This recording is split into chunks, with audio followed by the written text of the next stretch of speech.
నేను ఏదో పెద్ద పాపమే చేసి ఉండవచ్చు, ఆ పెద్ద పాపానికి తగినంత ఫలితాన్ని మాత్రం నాకు ఇవ్వకండి. అంత పెద్ద అశుభవార్త నేను వినేటట్టుగా చేయకండి. దానివల్ల నేను తల్లడిల్లిపోయేటట్టుగా నన్ను మార్చకండి. జీవితాంతం ఏడవలసినంత పెద్ద పెద్ద శిక్షలు నాకు వెయ్యకండి. మరి నీ పాపం ఎలా పోతుంది? నన్ను అనుగ్రహించండి. నేను తప్పు చేశాను. ఎందుకు చేశాను?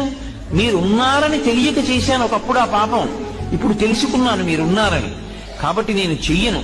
ఇప్పుడు నేను ప్రయత్నపూర్వకంగా ఏ తప్పు చెయ్యట్లేదు, కానీ అప్పుడు చేశాను. ఈశ్వర, మీరు నన్ను మన్నించి ఆ పాపము యొక్క ఫలితాన్ని ఇచ్చేటప్పుడు బహు తక్కువ చేసి ఇవ్వండి. నేను భరించగలిగేలా ఇవ్వండి తప్ప నేను భరించలేనంత దుఃఖాన్ని నాకు ఇవ్వకండి. ఇది నోటితో అడగక్కర్లేదు. ఈశ్వరుణ్ణి ప్రార్థన చేస్తాడు. వాడొకడు ఉన్నాడన్న నమ్మకం